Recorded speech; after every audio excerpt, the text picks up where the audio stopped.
Good evening, everyone. Welcome to the Skowhegan Select Board meeting. I call this meeting to order. It's 5:30, February 24th. Please all stand for the Pledge of Allegiance.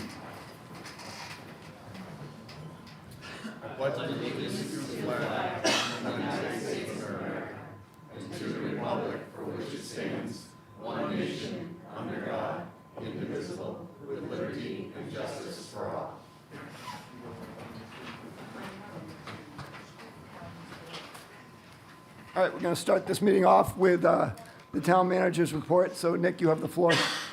Excellent. Hello, everyone. I just have two quick things. One, on behalf of the fire department, our fire chief isn't here. He just wanted to report that our new fire truck, we will be taking possession on Thursday. This is before my time. It's been years in the making, but it takes this long to build fire trucks these days. So that will be here Thursday. I know he's putting something together, I think, to allow folks from the public to view and do an open house. So stay tuned for that. My other update is Denise is also not here. She's on vacation, but we have the green light to start drawing down on our CDS $3 million. He's happy. So we have a target date of March and April with Ranger to start forecasting how we're going to tackle it once the snow's gone. But that's finally, we jumped through all the paperwork. We're good to go there. So those are my two updates. Okay, thank you, Nick. We can start with the department and committee reports. Is someone going to speak in Chief Buckman's place, or? No. No? So we're going to move to, we might as well just start off with Jason Finley. What's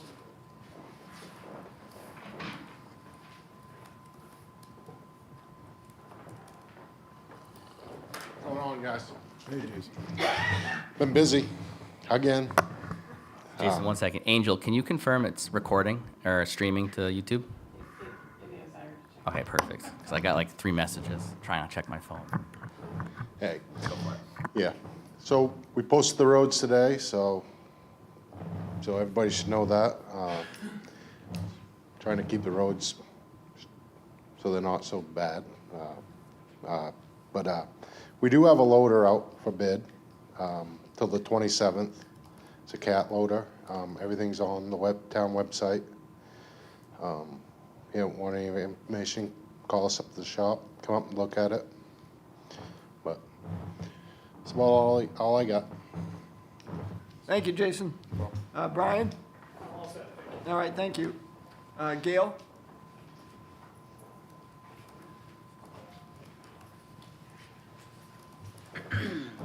Yesterday was foreclosure day, and even though we closed at 3:30, Larry and I still stayed here for people to call us, knock on the door, for us to let them in to pay their taxes. There's some work that's yet to be there for me to do, and also you will approve for me to collect taxes all in full, because the people that didn't pay will now owe all 3 years. We'll have to do quick claim deeds. And after we set the date for the town meeting and election, I will get up and give information on, I don't want to do it ahead of time, for nomination papers being available and for the day that they are due back. All right? Thank you, Gail. Cindy? I'm all set, thank you. All right. It looks like we don't have many. Donald. Oh, I didn't see him. Donald, come on down.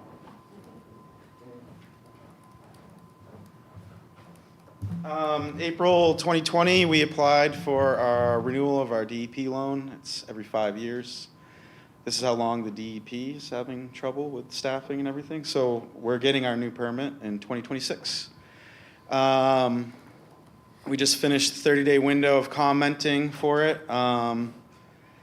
It went out to public viewing in 2020. A couple changes are our E. coli daily total limit for E. coli will be going down, so it'll be more stringent.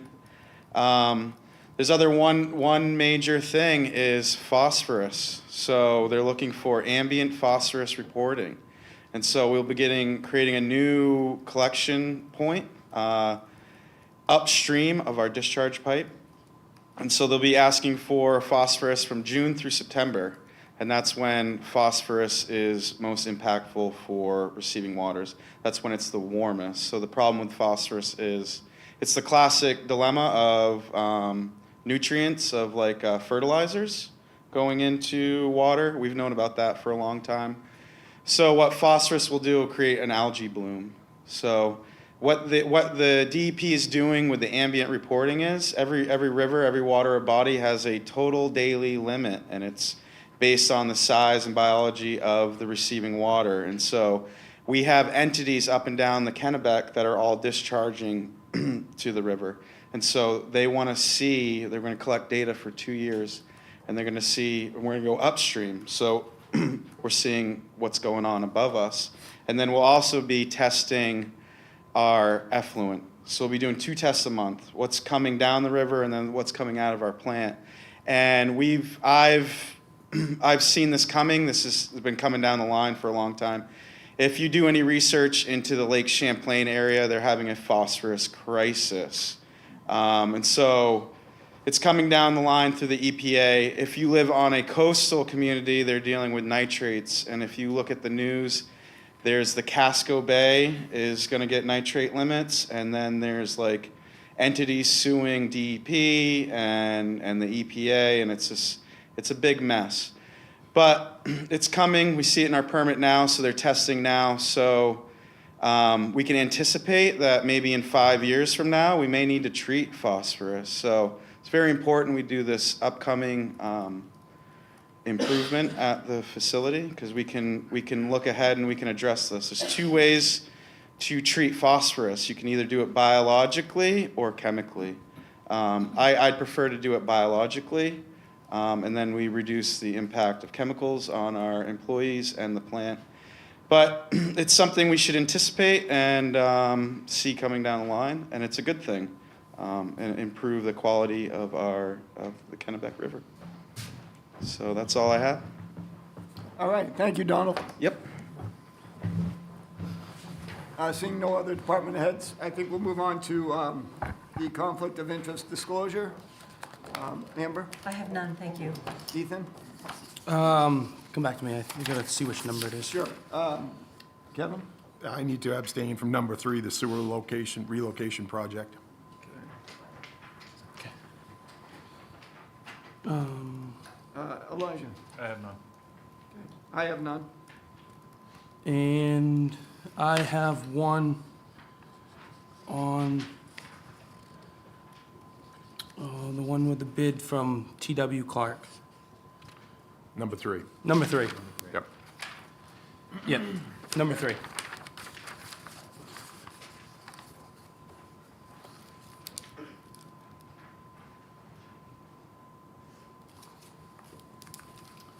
All right, we're now going to move on to select board items. We'll start with Amber. Just a quick thank you for Main Street Skowhegan and all the nonprofits that contributed to ski joring this weekend. While I had family obligations this weekend, I heard the great news of all the benefit to downtown businesses and to nonprofits that sold out of chili and had a great time up at the fairgrounds. So thanks to all who played a part organizing and volunteering. Thank you, Amber. Ethan? I'm all set, thank you. Kevin? Well, we're headed for pothole season, folks, so let's cut Jason some slack. Just kind of give him friendly reminders that there's holes in the road, not, don't beat on him too bad. That's all I've got. Elijah? I'm all set, thanks. I really don't have anything to say, except I'm extremely happy that the blizzard hit Boston and not us. So We just missed it. we got lucky. So we're going to move on now to items by the public. If you'd like to speak, please step up to the mic. Yes, Harold.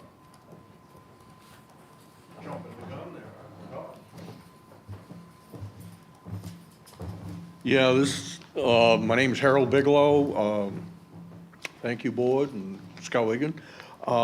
This isn't about Main Street or downtown or anything like that, or anybody on town water. But if you have a well, and a lot of you I know I got one. I got one this year and I got one a few years ago. Free water test. And what they'll do is they'll give you a free water test, fill it out, send it in. And upon sending it in, they'll call you back and set up a water test for you. And that's fun. So they come to your house, they ask how many people are there, and I told them I had 6, 4 chickens and 2 dogs, and plus me, 7. And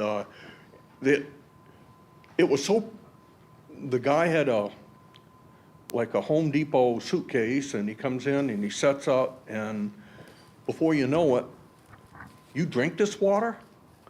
And then he tests it again, and he says, you brush your teeth in this water.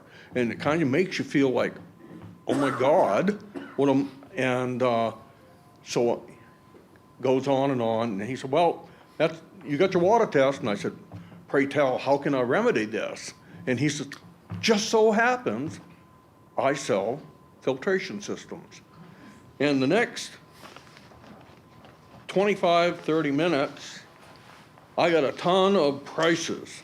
First, he sees how much you dare, or he dares to soak you for, and anyway, got up to about 20 grand, and I finally told him, I said, geez, you know, being old, retired and everything, finally got it down to, the hell, $9,000 something, but it wasn't the whole house. And then he sat there and he says, well, there, and $9,000, and he was telling me all about the system that he was gonna put in, and how many things that were wrong with my house, as far as the water system. And then he said, I noticed when I come in, I could smell wood smoke, and I just filled a wood heater for the day. And he said, do you realize how many people die of cancer that don't even smoke? And I'm thinking, wow, this guy's really going for the gusto. And he said, it just so happens I have an air purifier. And I said, oh my God, show. And he brought in this air purifier, looked like a little garbage can with a fan on it. And he takes his sample, and then within a few minutes, look at this. Look how much it, well, long story short, it was right around $2,000 for it, but not the whole house. So all of a sudden, this is ching, ching, ching, and just to see how gullible he is, I said, I noticed on your card there's a vacuum cleaner. Do you sell vacuum cleaners? And he says, my God, yes, I do. This could be your lucky day. You could bundle this all together and save a lot of money. And so he said, Mr. Bigelow, this is your lucky day. And I said, wow. And he started adding up everything, and it come to just $11,000 in the house. And by the time it was all done, it was like $15,000, and that was the abbreviated package, not the filtration of the whole house. And then I'm thinking how lucky I was that he stopped. And I said, how do you want me to pay for this? And he said, well, how would you like to pay for it? And I said, would you take cash? And guy's excited. I like excited guys. Girls, guys, don't matter. And he got up, and I said, wait just a minute. And I went in the other room and went my office, and I come out, and I showed him this. And I showed it to him, and he said, what's that? And he started looking at it, wagging his tail. I'm gonna get cash. I said, it's a Northeast Laboratories water test, the same one that you just took, wanted to sell me thousands and thousands of dollars, $15,000 and everything. And I said, look at the little, all the green dots right there. That means meets all EPA limits and requirements. And he looks at me, and he's still smiling like he ain't absorbing this. And I said, read that. And he looks at it and looks at it, and his face drops. He said, this is recent. And I said, yeah. And he said, does this mean you're not gonna buy it? What part of duh? And he said, well, what do you suggest? And I said, I suggest you take that key fob there for your Scooby-Doo and hit start. And I just wanted to warn everybody, this guy was dead serious. And he made me, even though I didn't need it, he made me want to buy it. That's a good salesman. And when he gives you the card, look at the card. It has a name on the top, Eris, and there's a vacuum cleaner on it. But that's one time he didn't, and this has happened twice. When I was sitting in the board over there, the same thing happened. And that's how I got the water test, and it's like, these people are so intent on this, and they must have such a clientele out there that they even had a booth up to the fair after this happened. And you mark my words, they're gonna have a booth up there, and they're gonna say free water test, but that's what they do. And I just think that the whole town ought to know about these guys coming around door to door, and his sales pitch was excellent. Anyway, Well, thank you so much, Harold. well, I appreciate that, Whit. Thank you very much, and the board and everybody. I'm just going to say, buyer beware, right? But Gail, maybe you could get that guy's business card and take him out for tax collection duties. All right. Is there anybody else who'd like to speak? All right, then we're going to move on to the public hearing. So we will now open the public hearing to have a discussion and decision to approve the prestigious LLC doing business as the Snack Shack located at 100 Waterville Road to serve on-premises beer, wine, and spirits. Is there anybody who wishes to speak in reference to this item?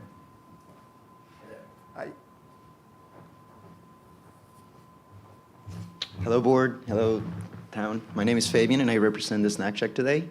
And I'm willing to answer any questions that you guys might have, and just go from there.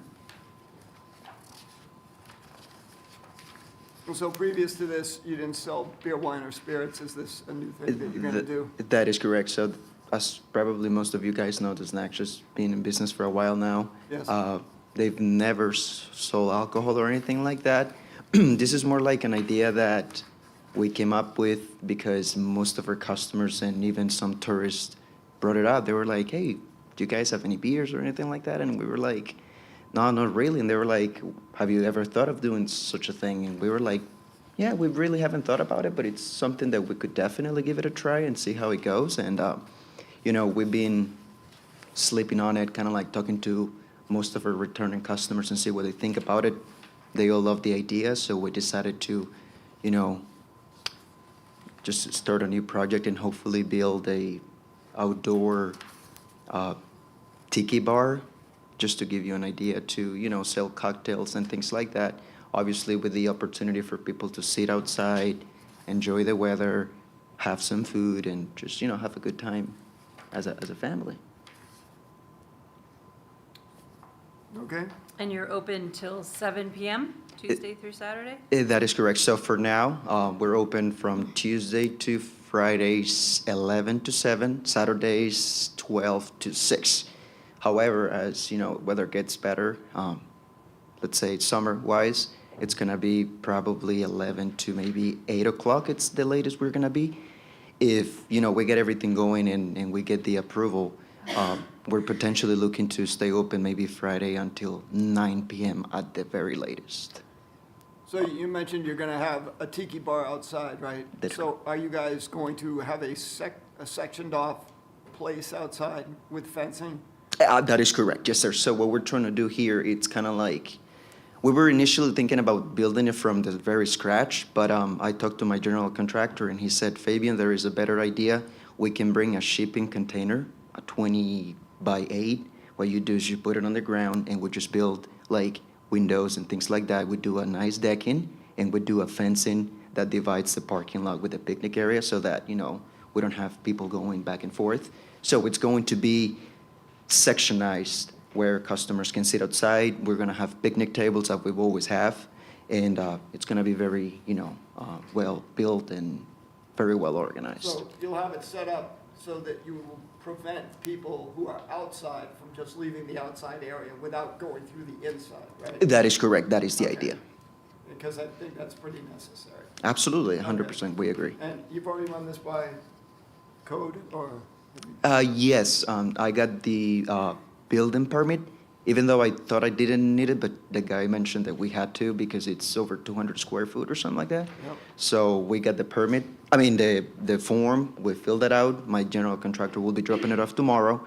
But we didn't really want to do that without even knowing if we can get the liquor license approved, because then it wouldn't make any sense. Okay, I know there's a process there. You know it. All right, well, thank you. I Does don't- anybody else have any questions? Yes, Janet? Your type of establishment does not have waitresses that come to the table. So are people going to have to go back up to order another beer, if they want another beer? That's a great So question. that's gonna be going back and forth through your building? Is somebody gonna have eyes on this, that they're not sneaking the 15-year-old a beer? Absolutely. So for starters, what we want to do is kind of like take the snack check to a next level. And what that means is we're going to offer a full dining service experience, so to speak, which includes bringing new staff members.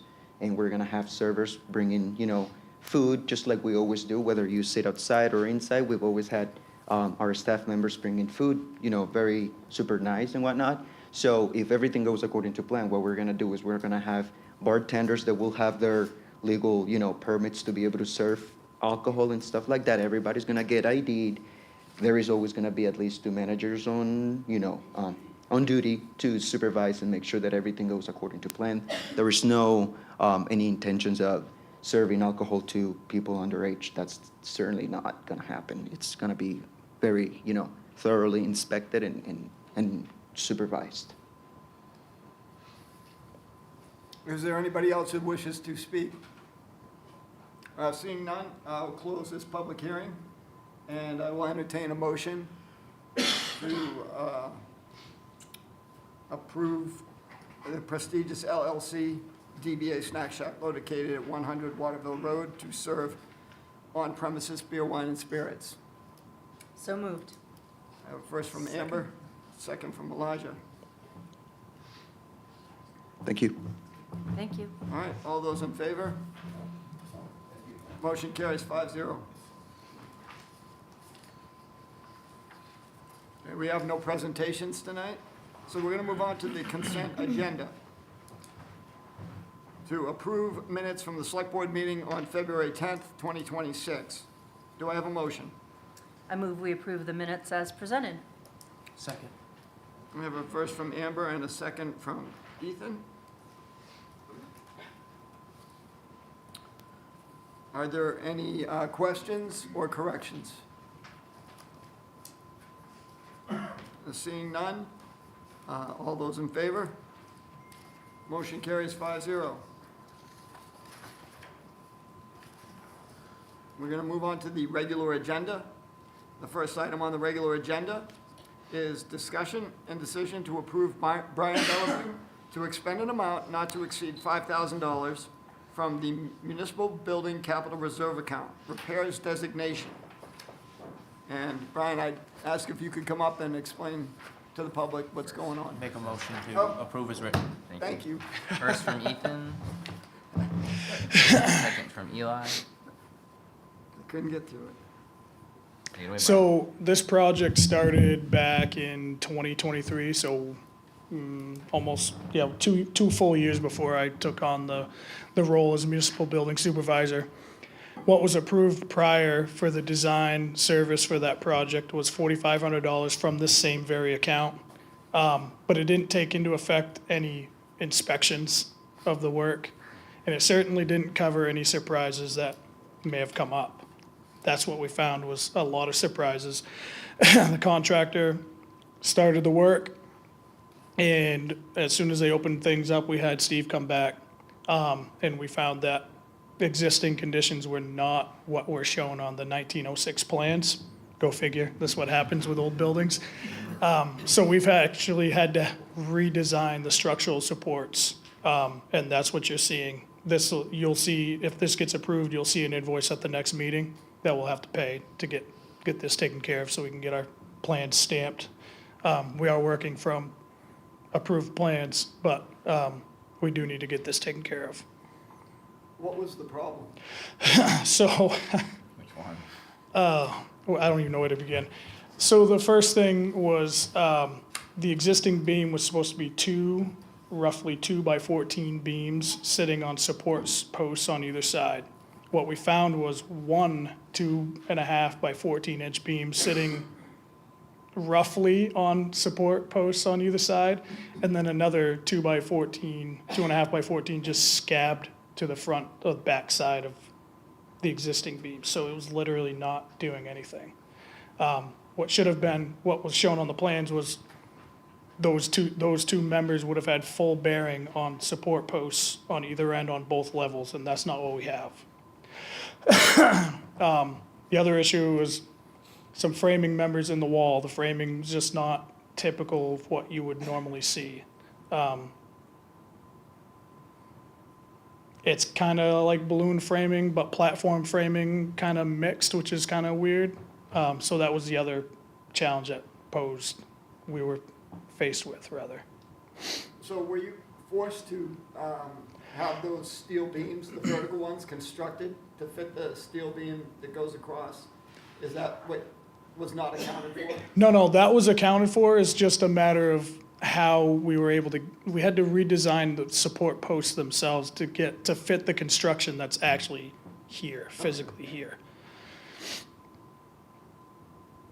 It was very sketchy when they took it out, that whole platform, which holds hundreds of people going up and down those stairs, were being held by one 2 by 14. Right, and then, not to mention the fact that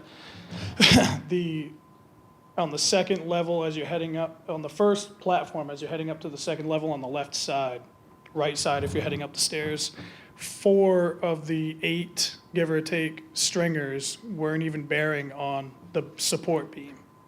They were literally just held by nails. Floating. The nails were holding the ends up. So we're very fortunate to have, Dawn kind of shepherded this project. There were people that didn't think we probably pulled the trigger prematurely, but it's a good thing we did.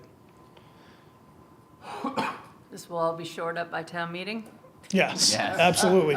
And actually, since I'm up here, the jacking, I'm sure you've noticed when you came in, we were able to speed that process up a lot by, 8 weeks, 9 weeks really. So we're hoping that the second level will follow suit. It looks like quite a nice job. Yeah, looking at it's it. quite a project. Yeah, Yeah, and it looks like they're doing a really good job. yeah, So, yeah, thank you, Brian. you're welcome. Is there anybody else that would like to speak? All right, seeing none, I'll entertain a motion. Motion's already on the floor. Okay, Need a vote? all those in favor? Motion carries 5-0. They're doing a great job. You see the gaps on each side? Let me put that in there. Yeah, it was- Second page. Yeah, it's very good. Okay, we're gonna move to item 2, and this is a discussion and decision to approve town manager to sign the mortgage discharge dated December 1st, 2016, and recorded in the Somerset County Register of Deeds. It's book 5106, page 304, and the assignment of leases and rents dated December 1, 2016, and recorded in the Somerset County Registry of Deeds, book 5106, page 306. The loan has been paid in full. So moved as written. Second. Okay. I have a first from Kevin and a second from Ethan. So this is standard. It was missing from your first version of the agenda, but Brian had submitted, I don't know if you guys saw your email. It came with another memo. Brian can speak to the specifics, but the loan's been paid off in full. We just need a authorization to discharge it. What loan is it? DRK Properties.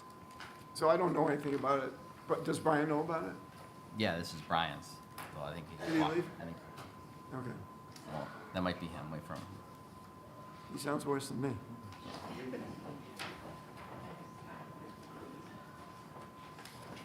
He's headed to wrestling practice, I think. Okay.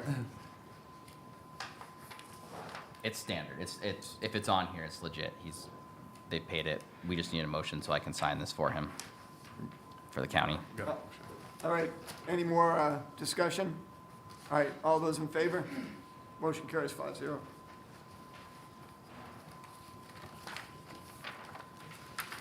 Move on to the next item, item 3, discussion and decision to award the Madison Ave and Elm Street Combined Sewer Relocation Project and request to expend $211,602 from the Capital Reserve Account, Capacity Reserve Fee Account. That's E number 60-01-65-02. And I'm going to ask Jason and Finley and Donald Zaleski to maybe come up and explain this, or, After a first and a second. oh, yeah, do I have it first? I move we approve the decision to accept the combined sewer relocation project awarding to TW Clark in the amount of $211,602. Second.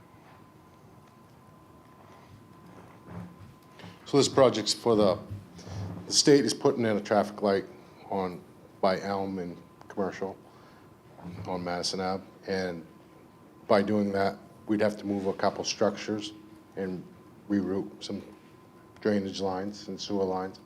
So this is what we have to do so they can do their project. But Because they're going to one lane, right? So we have a couple structures. yeah, So we have to move the structures. It's a reconfiguration. yeah. So we got approved 15,000 for engineering services. And then this is the final part, the construction, 211,000, so. So I just want to understand where it's located. We're talking on Madison Avenue, coming through across from Heights, right? And then Yeah. coming in on both sides there. So they're gonna take, coming down is gonna be one lane, right now it's 2 lanes coming down. So they're gonna take that lane, keep coming straight down through, gonna be a light. Commercial Street, Nope, Madison Ave. Madison Ave, okay. Coming down Madison Ave, gonna be one lane, then they're gonna put a turn lane, like they do up by Dunkin' Donuts and stuff up by Tractor Supply and stuff. They're gonna put a turn lane in the middle, and then you're gonna have, you have your 2 lanes on the northbound. You're gonna have your 2 lanes, and then it's gonna be a turn lane, so you can turn into like Heights or anything like that. But they're gonna do a reconfigure with that.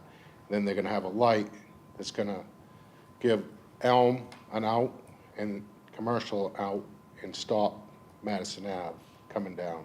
So when you're coming out of Commercial, we have issues with traffic coming out, and I guess they've had accidents, and it's been an ongoing thing for multiple years. It's been in the works for this, but We need to do this before they pave, though. Yes. Right, so that's why. that's giving the- you a little yeah. background on what's gonna happen. But The sidewalks are gonna change too, right? the sidewalk is gonna change, and they're gonna bump out your sidewalks a little bit right there by Elm and Commercial. Gonna do a bump out, so the reason for that is to make your sidewalks not so far in between, you know, which is safer, I guess, for pedestrians. Are you going to continue to use the granite that's down there? The granite sidewalks, you're going to keep those, right? Yep. Okay. And is this a DOT It's a DOT project. project? Yeah. Yep. Okay. Just, we have to do this stuff so they can do their job, so, because we have 2 basins that are in their way. So we're moving them out into Madison Ave more and coming down the street. Okay. And Kind of pushed our hands a little bit, so got to be done before They pave. they pave and grind and all that. My one other comment is that we had, 5 companies bid on this? Yeah, that's the good news. We We have had a lot of competition Yeah. with the bids. Really competitive bid process, and, we were quoted that it was gonna cost us $220. This came in under what we were quoted that we were gonna have to spend, so that was another good news. Yep. And the good news is we do have the money, and that's what this fee account is specifically designed for. It's been about 30 years to collect what we have now, and we're gonna use about 2/3 of it, which hurts. But what hurts less is going into budget season and having a $250,000 job covered. So we've done our due diligence as a town collecting those fees. That's the importance of these fees. They grow in an interest-bearing account instead of, let's say we didn't have it and we'd have to go get a loan. So we've done all the right things, and luckily we have it, because going into budget season, a $250,000 job could be real tough on us, so. Yeah, so we need to keep collecting these fees from new businesses coming into town, everything, and, This is a great example of this account, yep. yep. It's exactly what it's designed to do. We have seen some of them being waived, and we don't really like seeing these waived by different departments, and When you say fee, this is the sewer hookup fee. The Yeah. capacity reserve fee, Capacity yes, reserve. that when you calculate per unit for Yeah. a new building or hookup. $1,750 Yep, per yep, and it's been on the books for 20 years. Okay, right. And this is that fee in action. It creates financial security for the taxpayers, because we would not like to tack on $20,000 project on anyone's budget. And what they're talking about with Donnie and I have done some research, historic research, and found just inconsistencies where we randomly waived some projects that we probably shouldn't have. We should be consistent in be charging these, so, just to shine light on what you were saying about that. yeah. Donnie, did you say there were some other advantages to this, for like rerouting the pipes for the future? Well, that's why we got the approval for the other survey, because it's kind of like in the same area. Okay. So we kind of want to look at it at the same time, that way Okay. we make sure we do things right, I so. thought we heard that. They're separate projects, but they inform each other, so. Okay. Great. Anybody have any questions for Donnie or Jason? All right, thank you, guys. Oh, yes, Quick Cindy? question, do you know when this will be taking place, guys? I'm gonna have this project done by the end of May. Okay. Do you know when DOT will be coming in? Just curious. They will be in the summer. It will, okay. It will be done before the end of the year. I was just curious, that's all. And the town gets a brand new intersection, new sidewalks, new lights, And- new frustrations. And we Concerned we about do it. have, the state paid us like $1,000 for that small parcel that they stole too from us, so I have a check that's gonna need to go in the reserve at some point that came through recently, but. That's like for that pennies, right? streetlight. This intersection was the subject of one topic looked at by the Village Partnership Initiative. And it is an intersection of high concern, and DOT's been looking at it for a lot of years. So I'm glad to see it will finally get done. I know there was There was a lot of controversy. some controversy around, will people still cross the intersection and go to Skowhegan Savings Bank, or, things like that. But DOT was pretty clear then that they're not gonna do nothing about it because of the high rates of accidents there, so. And when we do it, it will congest Elm. They will have to shut one side of Elm down to do this project, because they'll need a lay-down yard, a lay-down area to do the work. But they will continue to do Madison Avenue flow nicely. They probably will have to have a flagger out on Elm and Commercial when they do it, but I think it'll be nice when it's done. I'm a little concerned with the traffic light thing, but we'll see. Why? Because you think it might create congestion? I do, during school time. It's Yeah. congested area in school time, but I think they've done their studies and everything, and I think it will end up working out in the long run, but yeah, they've studied it for a long time. Great. Thank you, Jason. Oh, yeah, Mary. Or Jason, Meet Janet. when you say that you have to, shut down Elm Street, do you mean like no traffic through? No, it won't, there'll be, when I did the bid package, I did sell them, we have to keep one way in, and it will be the in way.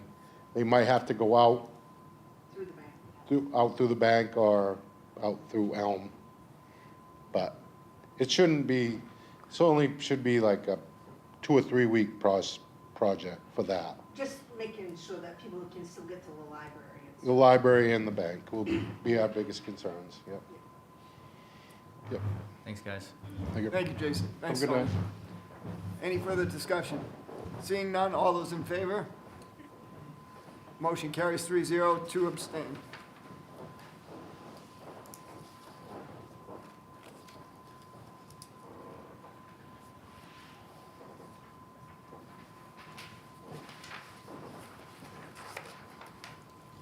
Okay, we're gonna go on to item 4.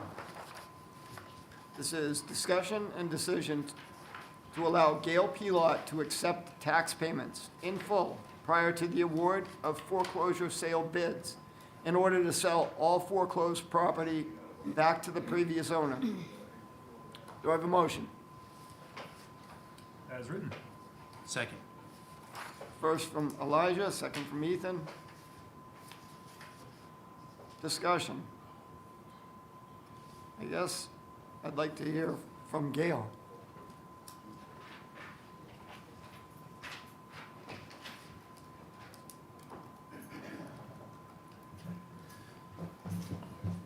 So this is just basically if I already know of like 2 of the accounts that the young lady came in before the day was out yesterday and told me her plight in life, and so she knows what she has ahead of her, and she basically told me that she would have all 3 years, and that's good because then we won't have to worry about that account for another 3 years.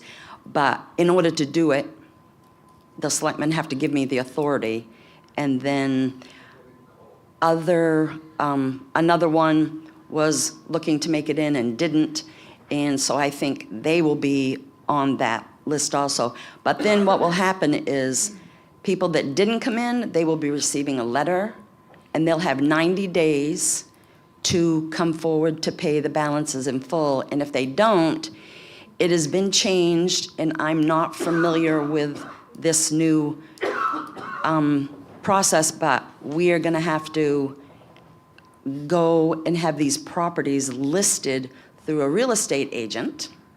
So that'll be interesting. They will put them out there, and they will entertain selling them, which they'll get a commission, we'll get our taxes, and whatever we might have for expenses, and then the money that is left over used to stay with the town, and now it will go to the owners of the property, Yep. if we can find them. Because God knows I couldn't find them to get the taxes, so I don't know how I'm gonna find them to give them money, but I'm quite sure they'll come forward. That's state law, so we don't Yeah, be saying that. so it never used to be that way. It used to be, once they were in this situation, we would put it out to foreclosure, we'd have sealed bids, we would pay off the taxes, and the rest of the money would go into sale of town-owned property, but Mr. LePage changed that when he became governor. I believe that's who changed it, so. No, it recently changed. It was Really? Yes, Minnesota lost a lawsuit against that, and Really? Maine followed suit in 2023 and enacted this. Didn't into he have law. something to do with it too? Maybe a separate version, but Yeah. this is a more recent law. But your part isn't. Nope, it isn't. We're just So- asking the normal Right. standard for you to accept those tax payments. Because if somebody came in today and wanted to pay the 3 years, I couldn't take it. You as a board have to give me, because right now, these properties are the municipal officers, and that is the select board. It's one of those motions that probably we should have done years ago, but that Yeah. hasn't. We have no Yeah, record of it. they- so. They do it, we do it every year after the foreclosure date. So just because I'm curious. Yeah. What happens with the money if you can't find the people that own it now? Unclaimed property, right? Yeah, I'm not sure. This is all, I don't even know what the letter has to state for it to go out. I think the law states So- it goes to unclaimed property at the state, and then. Really? Yeah. So, The law says we have to turn it back over to the original property owner. Yeah. And that's yeah. ultimately what we'll have to do. I mean, this Before, it is, didn't used to be like that, but. Okay. this not is related. minor percent of properties, probably what, 1/100th of 1% of all the properties? Yeah, I think right now I think I might have 8 accounts on that list that all have different things that are going on with them. I mean, some of them are trailers that got moved, and in order for them to be moved, you're supposed to come in and get a moving permit, and you're supposed to pay the taxes. And in a couple of instances, that has not occurred. And then another one, I think maybe we have a bill that the property is taxed one time here and one time there. So there's some investigation that has to be done, but it will all be taken care of. Okay. All right? Thank you, Yep. Gail. Thanks. Any further, Do we have a motion on the table? There is. yeah, any further discussion? So is this something that needs to be rewritten into our policies, or? We could. What I'll do is I'll document this like I did the other ones, that we've made this motion. That way, whoever the tax collector is has its authority. Okay. All right. Anyone want to speak? All right, seeing none, all those in favor? Motion carries 5-0.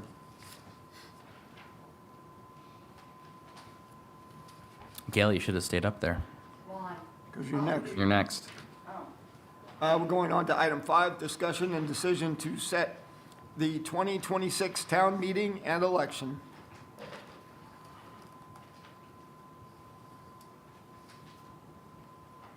First and second. To discuss, is that where we're at? Yep. Second? Okay, I have the first from Elijah, a second from Kevin. Let's discuss. All right. Gail?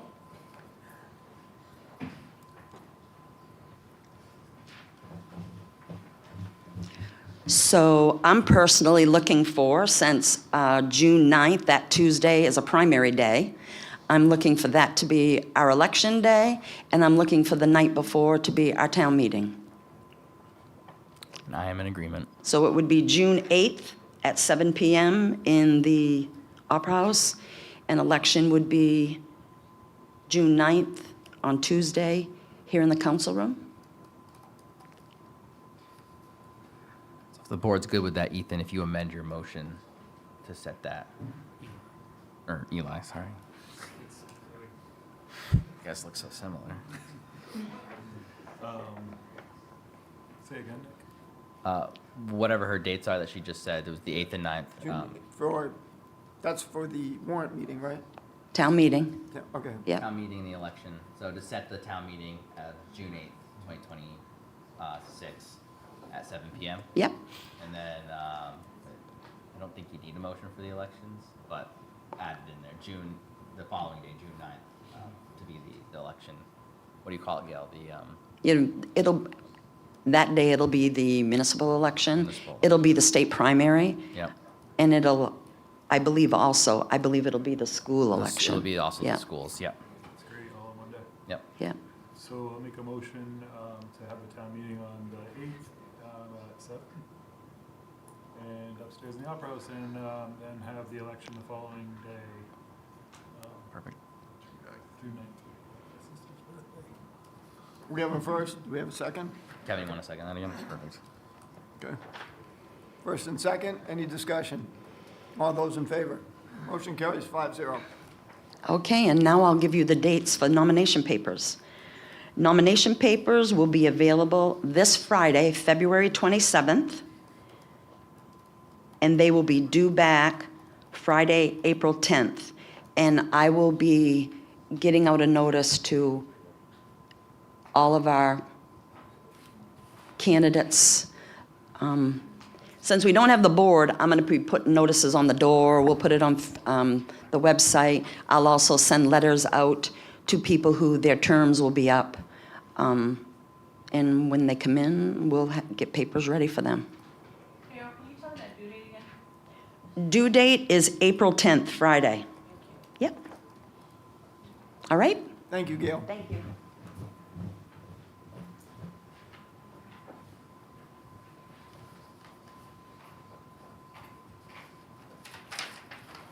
Okay, we're going to move on to, well, Discussion and decision. yep, we're going to move on to item 6. Discussion and decision to amend the previous planning board motion. Before someone makes a motion, do you want some recommended language for that?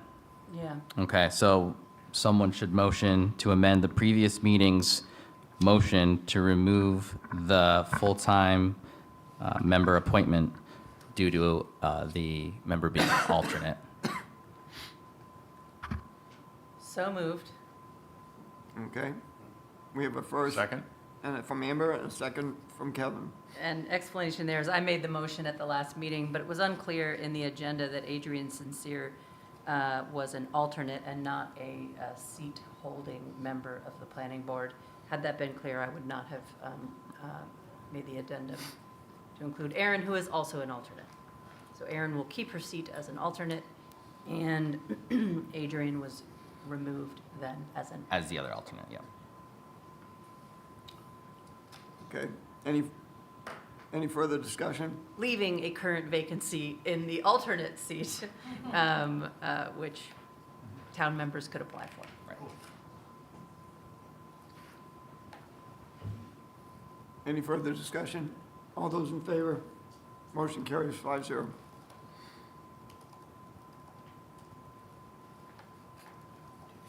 Move on to discussion and decision to waive the fees for Main Street Skowhegan's Boardwalk and River Park project. Can I get a motion, please? So moved as written. Second. We have a first from Kevin and a second from Amber.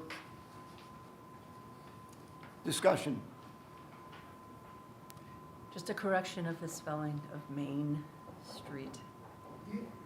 That's a Nick special, though. Come on. Nick, come We on, should have man. named it. This is, we're just waiving the planning board fees, and if you have further questions, Christina can speak to it, but just, the planning board has approved it conditional on the fees being waived, so the board needs to do that. We can't do that administratively. Okay. Any further discussion? All those in favor? Motion carries 5-0. Thank Thank you. you.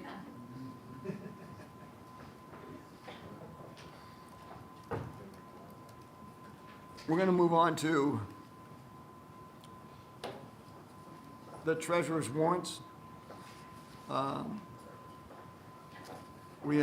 I have a motion to approve treasurer's warrants 62, 63, 64, 116, and assuming it's 65? 65. Okay. I move, I move we approve as presented. Okay, second. great. We have a first from Amber and a second from Kevin. Any discussion?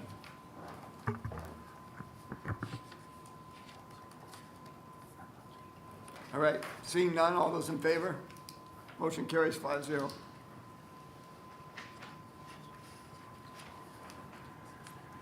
We're moving on to upcoming meetings, and we have the following updates on upcoming meetings. We have a special select board meeting, March 3rd at 5:30 PM in the lower conference room. We will be discussing the budgets for additional departments that I don't seem to have in front of me.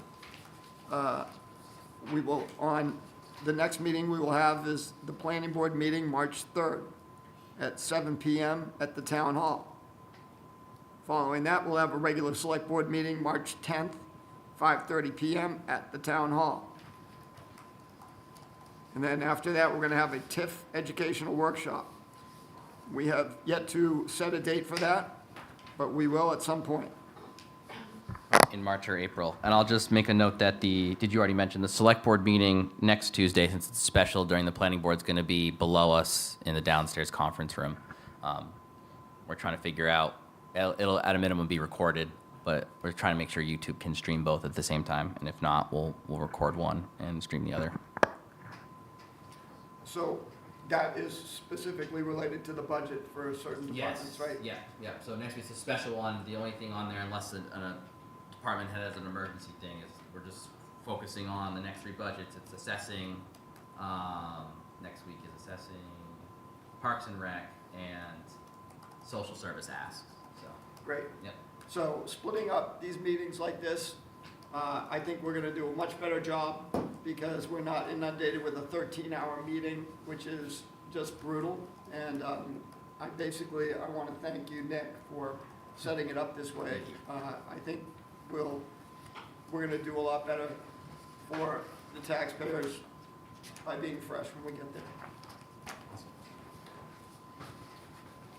Okay, we're gonna move on to other business. And in this other business, we're gonna begin the budget workshop. And we will be handling the 3 departments. The first one is the transfer station, the second one is the town manager, and the third one is cemeteries. So Cindy, if you want to grab a chair and just take the mic out, you don't have to stand for this. This is Okay. the workshop portion of select board meetings. Generally doesn't have public comment. You will have public comment at town meeting for the budget. The elected officials need time to talk about the budget and converse and make decisions. We're recording it for transparency. We want folks to be able to view the working session, but we're in the workshop now version of the select board meeting. So that's just a slight difference than from the regular part of the meeting. But you're all welcome to sit and watch. Budget time, yay. So I'm guessing everybody has a copy of what Nick and I have gone over and discussed. So basically, I just wanted to hit on the ones that have either increased or decreased from last year's budget. The first one that was increased was travel under employee costs.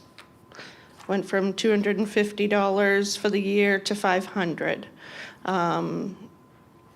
Compost school, I am looking to send another employee to compost school, and that is a daily school for the week. There's no staying over or anything, and you do have to travel to Monmouth. I attended last year, so that does add a little bit on the mileage because where we only have one truck for the transfer station, it does require them to take their own personal vehicle. Training, I actually dropped from 3,000 to 2,500 because Safety Works has actually been increasing the amount of trainings that they're offering for free right at their place right in Augusta. So we're not having to pay for as many trainings. And we also, Brian and I have been working with the Alphon Center. They have a grant that we're a part of that they'll pay for half of our training if we get it to them in advance and they approve it. So we're Hopefully trying. going forward, we'll keep being able to decrease that amount as well. The next one that was changed from last year would be electricity. Did bump that up a little bit from $18,250 for the year to $20,000. Based on what we've been paying this year for the usage, heat's been running a lot this winter, so just bump that up just a little bit. The big one is disposal costs. That's the majority of the increase for this budget. Last year to throw away trash and demo debris, $632,600.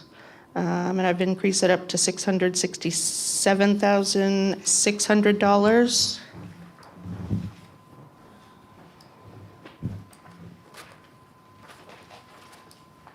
Sorry, just got to grab another paper. That is just based on our waste management contract for what we're paying per ton. Starting May 1st of 2026, it's going to increase. It's a 5.43% increase on our rates. So our hauls will go, every time we haul out a bin from the transfer station, that's going to go from $235 to $260. So whenever a compactor gets full or the demo bin gets full, that's what we're paying to have Waste Management come pick it up, go dump it off, and bring it back for each trip. And then currently, we are paying $76.50 per ton. For MSW and demo, that will be increasing to $80.25 a ton.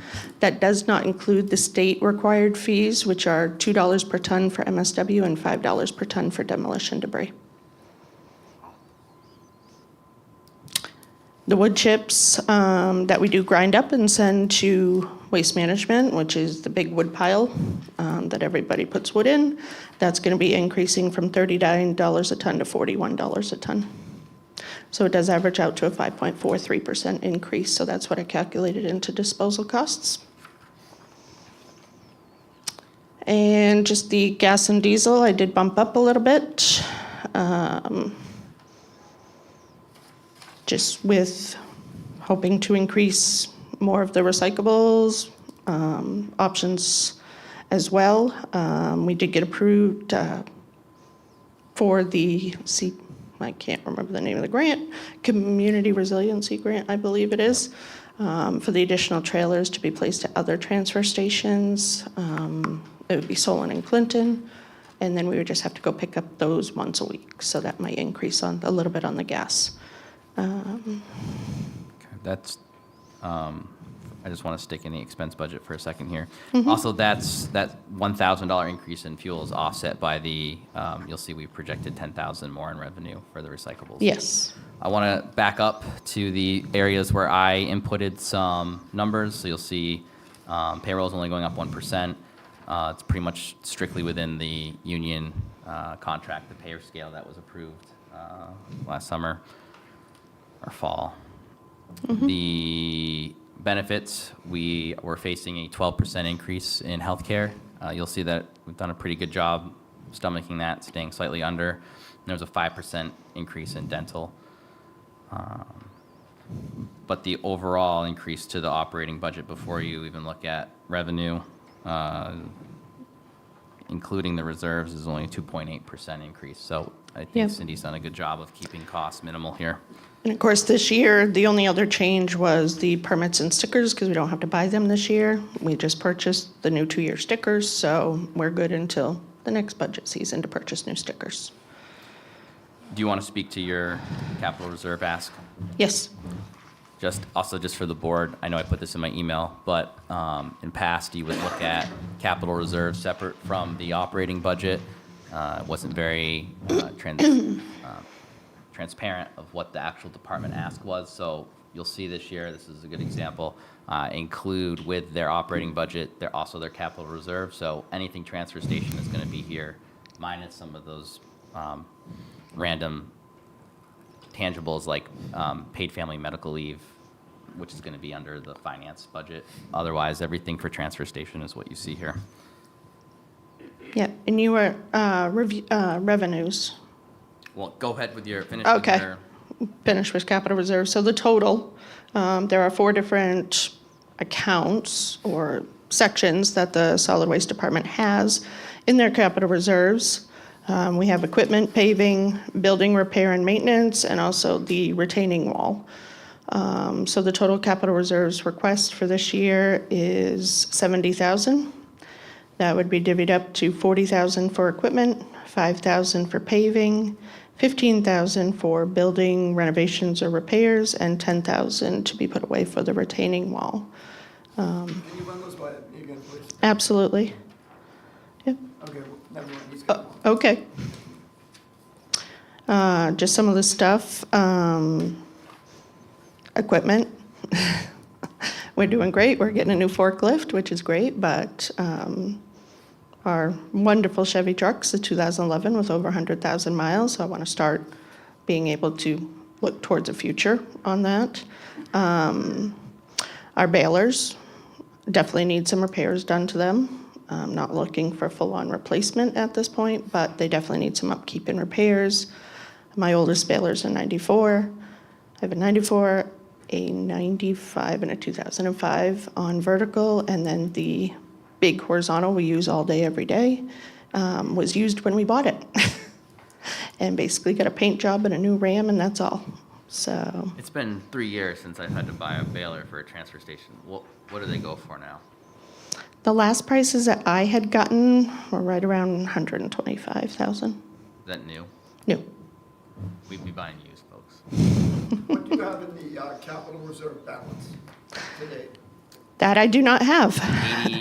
80 something thousand. Is that between all four? Should be. Is that after the forklift comes out? Yeah, it's after. Okay, thank you. So, 85. I think it's 87. Change. We can Yep. get that after. And I have a question. Certainly. Plan on upping your revenues for recyclable materials. I see that that was somewhat stagnant over the past couple of years, and looks like we're gonna jack it up to by 10,000. So I'm just curious.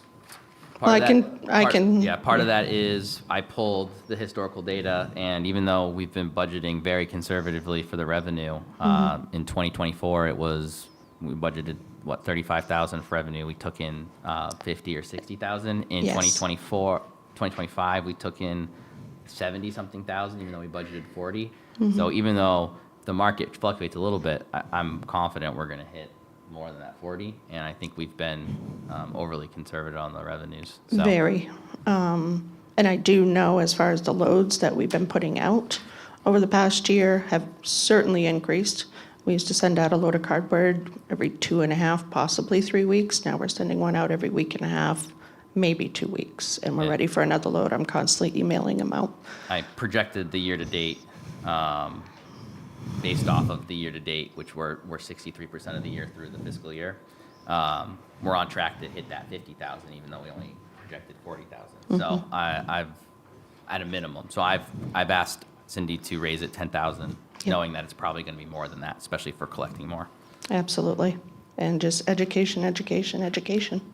That's, I noticed a huge jump in the health insurance price, about 11,000. That just goes with the. that's him. That's what I said that. I said there's a 12%. Maine Municipal Health Trust bumped us 12%. I have some plans for the future, but I think we can stomach it in this budget. We'll see what the bottom line looks like, but you'll notice this is a pretty. Love that. They're gonna start paying into the insurance pool. That would be great. You. Yes, Amber. Thanks. Sorry.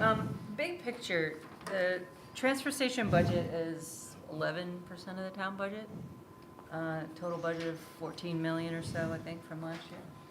And so projected for 2027, it's 1.4 million.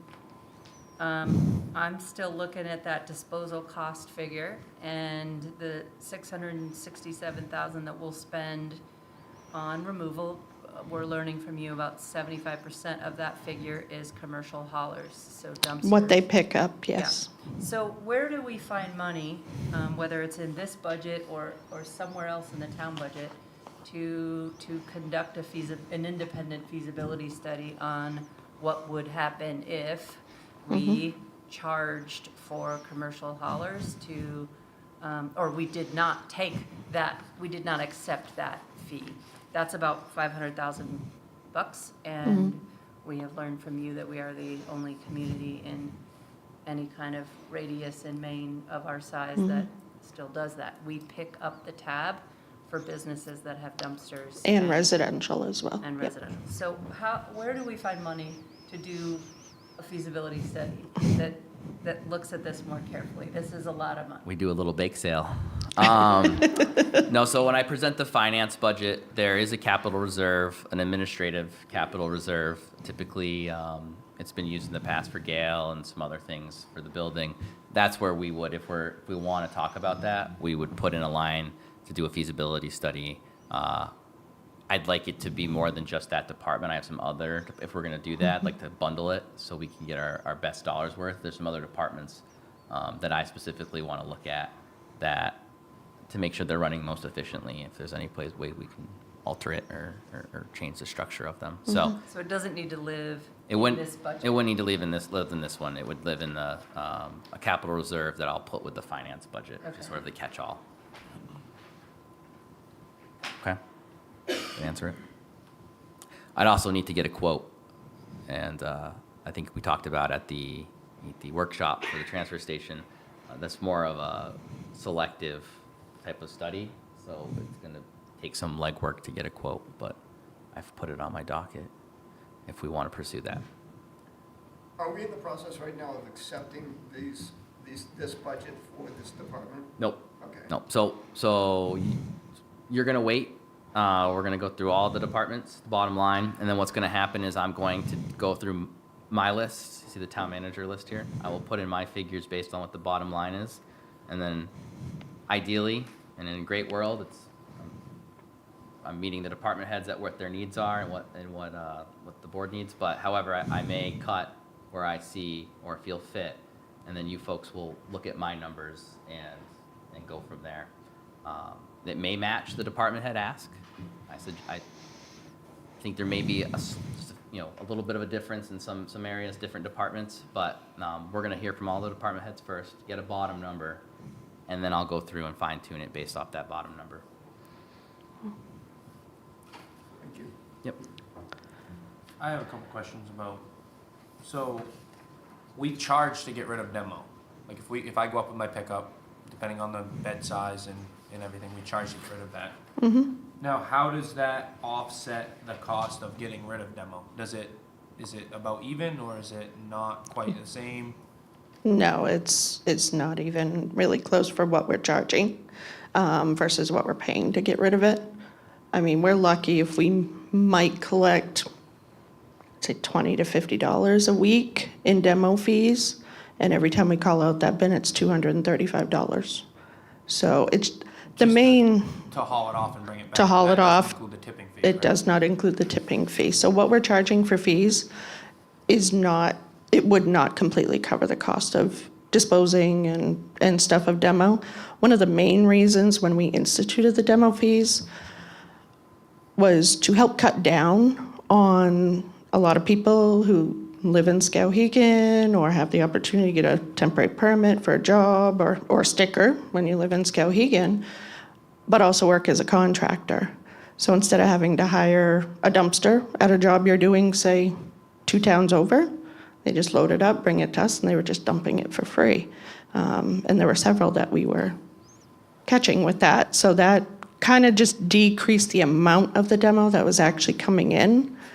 The other thing, too, is when people bring in demo, we'll look at the entire load and say, if you separate this out, this can go the wood pile, this can go in the metal pile, this can go here, here, and here, your fee is going to be a lot less for what you're throwing in the demo bins. So a lot more separation, too. So, have we ever looked into getting a scale? I mean, we pay by the ton to get rid of it.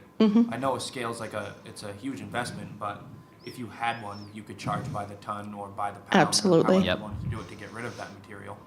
It would be closer to the cost of getting rid of it. Exactly, yeah. Yeah, You're we looking could at set about that- We could set that rate based on what we're seeing that we have to pay to get rid of, then have some actual data to put against it. You're paying $10 for whatever, $20 right, for whatever. yeah. You're looking at about $150,000 for scales, Right, but, yeah.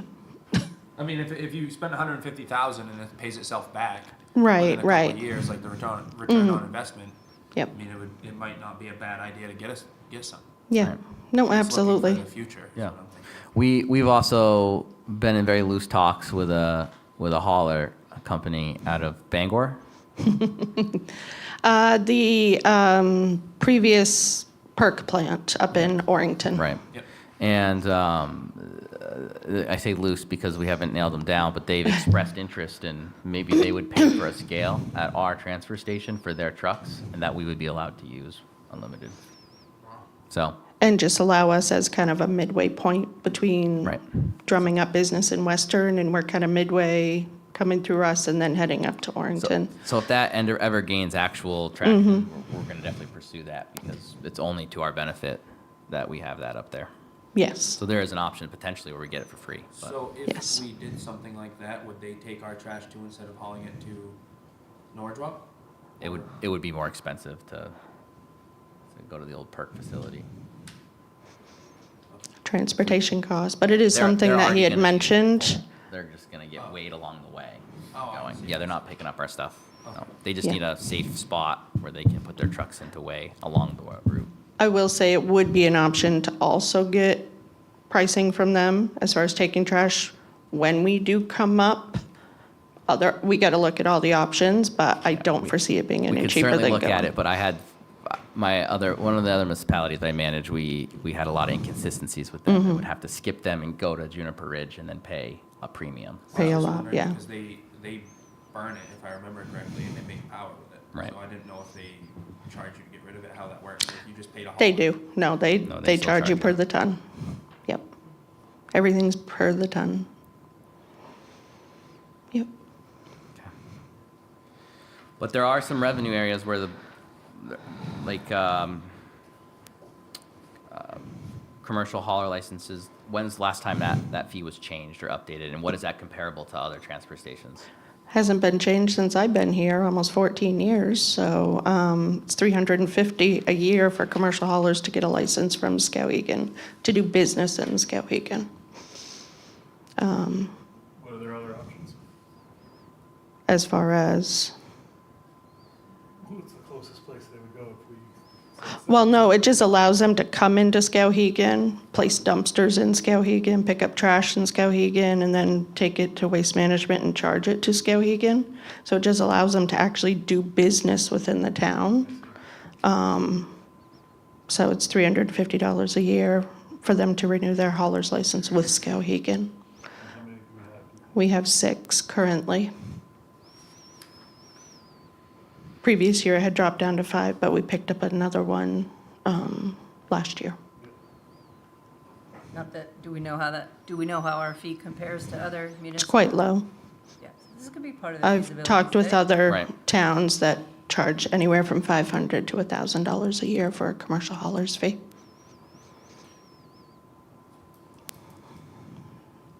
People, if you raise the price and then people like leave, Mm-hmm. the people who stay and pay are gonna make more money, right? So Yep. it's like, you know, So if they want to do business in Skowhegan, that would be their required hauler's license fee. I see competition is good most times, but Yep. I don't know. Yes.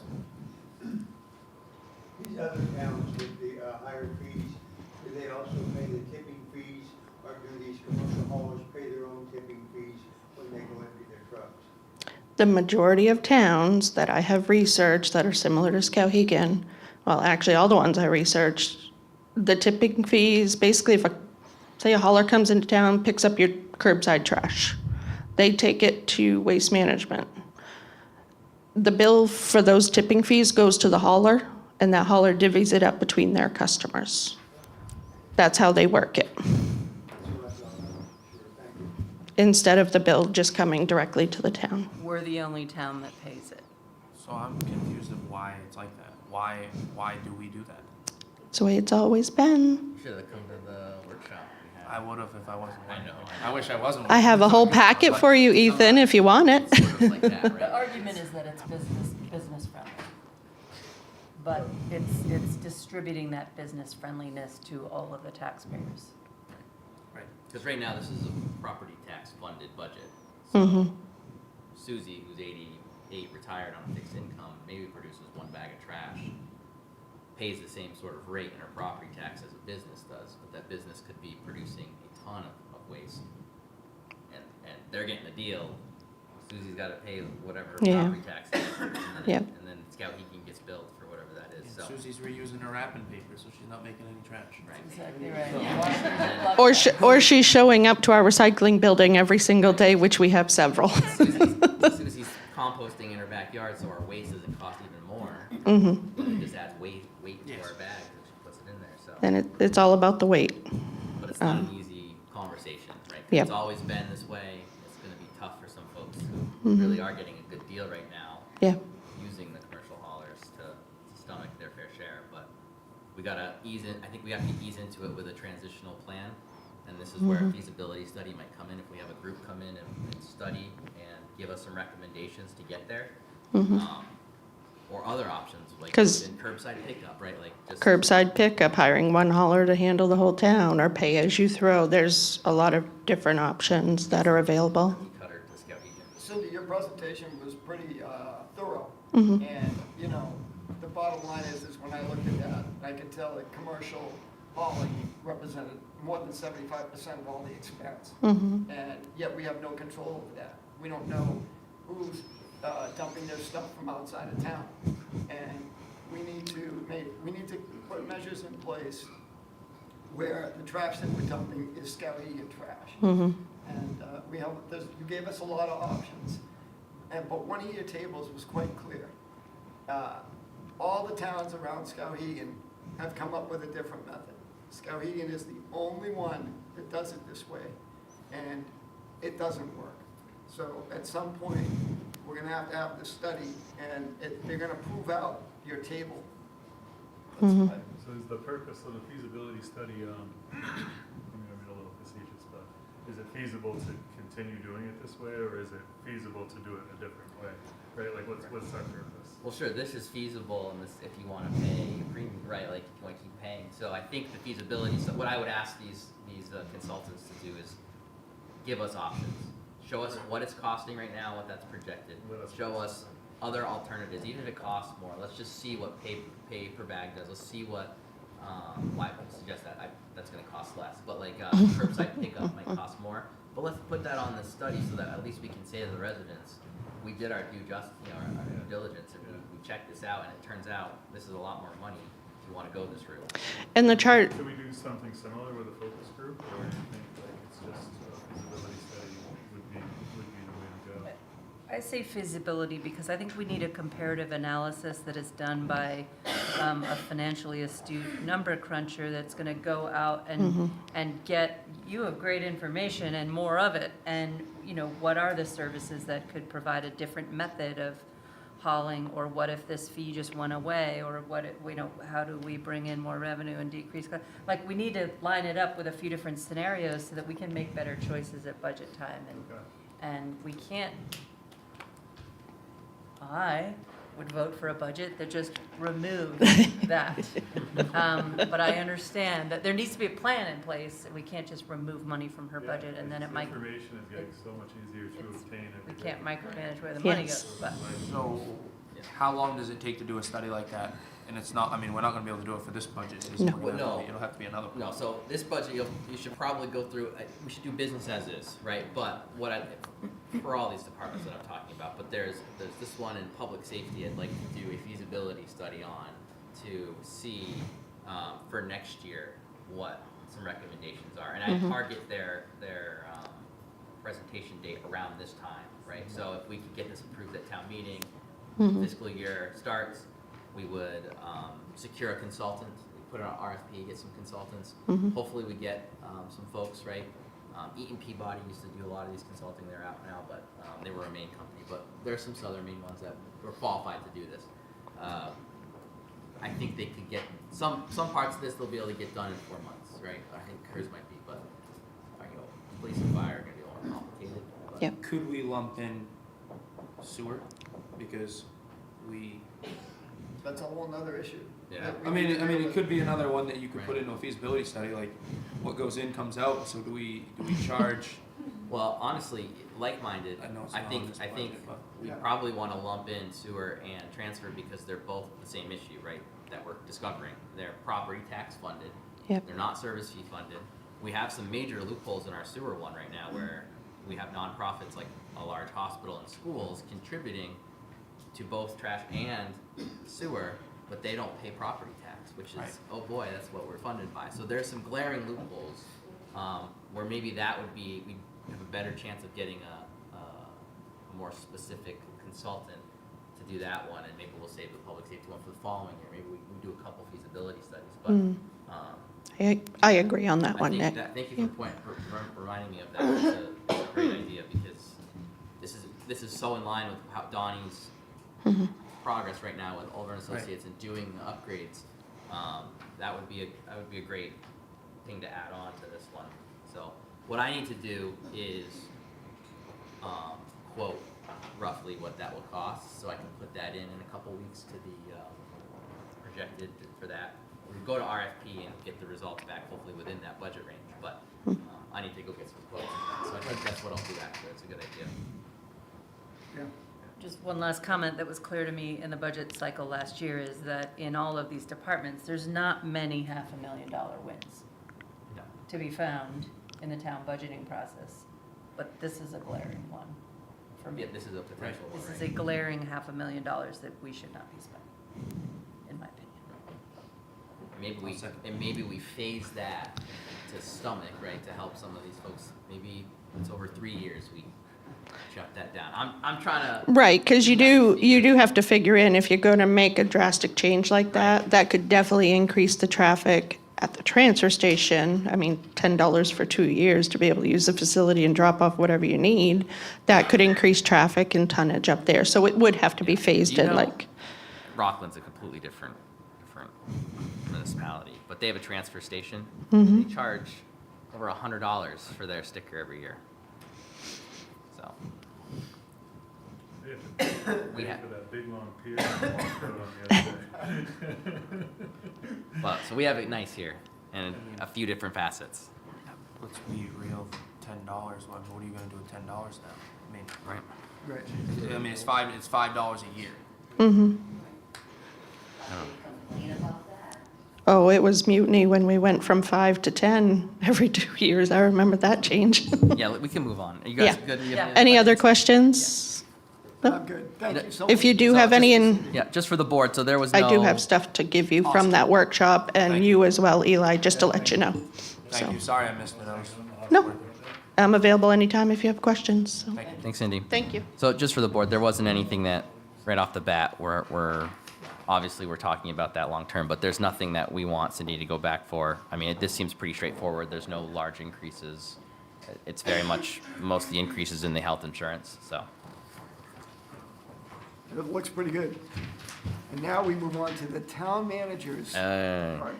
Okay, so I hope I'm not the only department that's reducing their budget, but I'm a small department when you look at these other departments, but we have some budget lines and some costs in here. So you'll see one of the changes is I've reduced training from 2,000 to 1,700. Part of that is you'll see dues. I've increased from 200 to 600. 200 doesn't cover the manager dues. 600 doesn't even cover what a lot of the manager associations are. But it's a start. It'll get me into the main town, city, and county managers association, which then gets us discounts on training that I'm already attending. So there's going to be a cost savings there.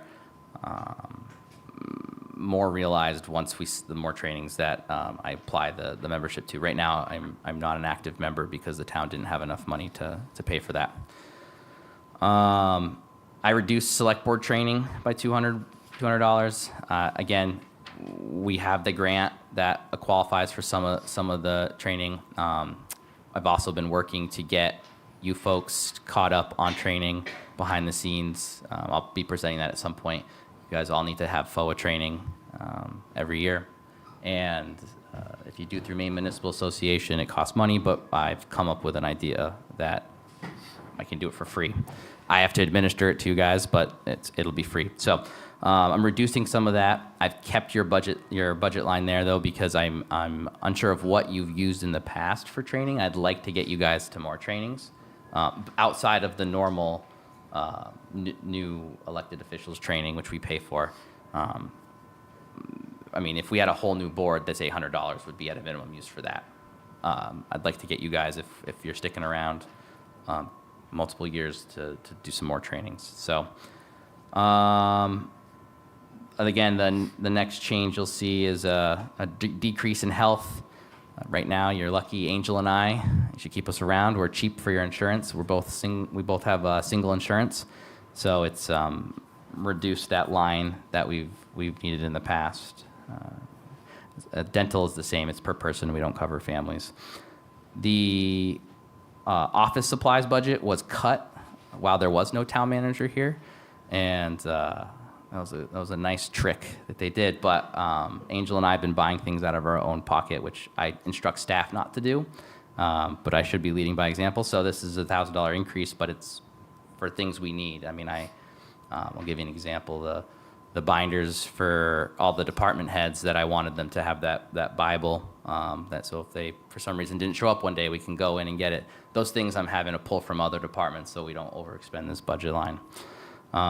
Angel is wonderful at Facebook Marketplace. We found some furniture for our office. So again, that's at our expense though, and we're still gonna need some things at our expense, but this at least brings it back to what you guys had budgeted in 2025. I've added a line, it's in italics, for staff appreciation. Right now, there's nothing. You guys all know that I attempted and we successfully put a holiday party on for the staff. And I mean, this $1,600 equates to $20 per full-time staff. It's not a lot, but it allows me to be able to show some appreciation throughout the year, something that the staff hasn't had a line for in the past. I've decreased the telephone usage. I guess the town manager had a cell phone. You guys all contact me on my own. So I've decreased it, and I've just looked at potential partial reimbursement of my own phone, which we'll talk about at a separate time. It's not my contract, I haven't agreed on it, but I'm not gonna pay for a town phone out of my budget. Rather just, if I'm using this one, I'd rather not carry around a second phone. It's not for the public, it's for staff, it's to communicate with you folks in emergencies. And then the planning expense, again, that was cut when there wasn't a planning town manager here, from 2,000 to 1,000. I've put it back to 1,500. Some of these sort of legal reviews are supposed to come out of this line. The easements come out of here, and I did a pull from 2023, but it's mostly legal that comes out of here. It's not a big line, but it's something for some of these little things. I don't have a capital reserve, so it brings my budget down $3,099 from the previous year, and that's my budget. Thank you, Nick. Any questions? All right. We might as move to the last but not least is the cemetery department.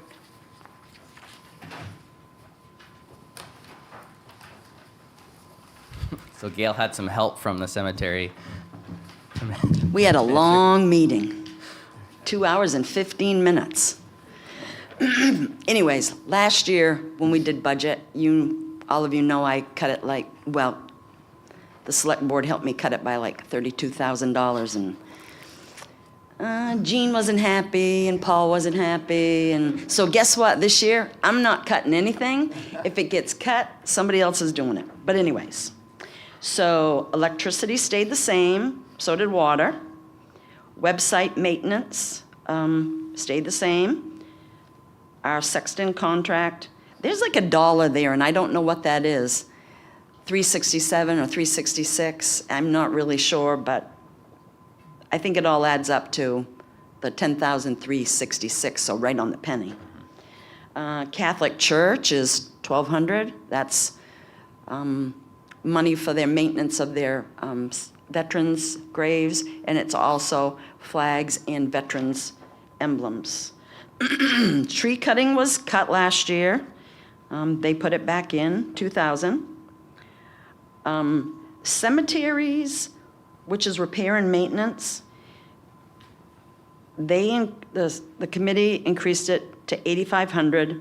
I think in that it was for, we have DAR ladies that are doing some work of the stones, and I think they included some money there. Record maintenance, they added a new one, 2,000. We're trying to get all of our records updated onto the website, so they have put that in there. Monument reconstruction. It used to be Southside Cemetery reconstruction, used to be in this, and we put it at 6,000, and I believe it was to take care of the DAR ladies too, was it? That and some of the other stones that are, like when a tree limb comes down. Exactly. It's not the one that Elias does. It gives us an individual stone or two stones if something happens with vandalism. Yeah. And then So that's everything in the budget, except for capital reserves. Last year, it was cut from 30 to 15. We ended up doing what we needed to do, and we took some from capital reserves. But this year, they're putting everything that's going into the reserve is gonna go in for cemetery reconstruction. So it's a good place to put it, because if you don't use it all, it doesn't go back, it stays in the savings account. Because one year, I think in our reconstruction, we didn't use like $11,000. So it goes back into the general fund, so it does help reduce in taxation, but if you raise it for the cemetery, it's nice to keep it there for the cemetery. Some of the other stuff that's behind the numbers here also is Elias Monuments has been the only one that's been able to quote and have time to come in and do repairs in the cemeteries. And with the money positioned where we have it now, it's going to allow us to go out to bid sooner and possibly get some competition and get some more work done for the same money, let's say. So there hasn't been enough competition in the past, so we're just trying to set ourselves up so we can have some success in the future with some other folks. And in the grand scheme of things, after you include the revenue, the minimal, but there is some there for the revenue of burial fees and perpetual care income. It's only going up $12,700. So it's a drop in the bucket when you look at the bottom line. But it seems like the committee has given a lot of thought to how to best use this money. Do you know what the capital reserve balance is? Yeah, right now we have 109. Yeah. And if department heads are looking for their balances, I can give them their balances because they are all reconciled right through to January. They're just not in the spreadsheet. I don't do that. It's not in the spreadsheet of things pending or whatever, but if they're looking for their balance, all they have to do is send me an email and I can get that for them. All of them, yep. They're right up to January 31st. Perfect. Yep. Yep. I'll bring a copy next meeting for you guys. Yeah. Any more questions?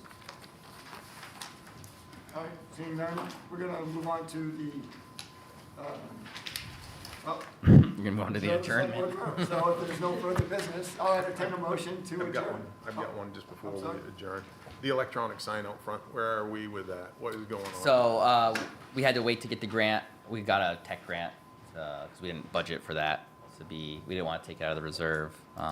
So you guys authorized me to take in grants. We took in a grant. Brian is confirming that we have the best deal. I think we're gonna be able to do it at a really good rate at like 5,000 or 6,000 versus the 20,000 it costs to put these in these days. Once he finalizes that and gives me his findings, I'll approve it. We're gonna get that fixed. So we're looking at a month or two, or? it depends. We have the electrician out, to put in the correct conduit. But yeah, a month or two, depending on when we can schedule that. I'd like to see it sooner, but Yeah, no, it's messed out there, and I hear about it. Yeah. yeah, this one will be a little bit better. We'll be able to put more stuff out there anyways. So Is there any further business? Seeing none, I'll entertain a motion to adjourn. So moved. Second? Second from Heather. All in favor? Meetings closed. okay. Go sign papers. Don't forget to sign your paper. Signs the papers. Oh, these go ahead. I'm sorry.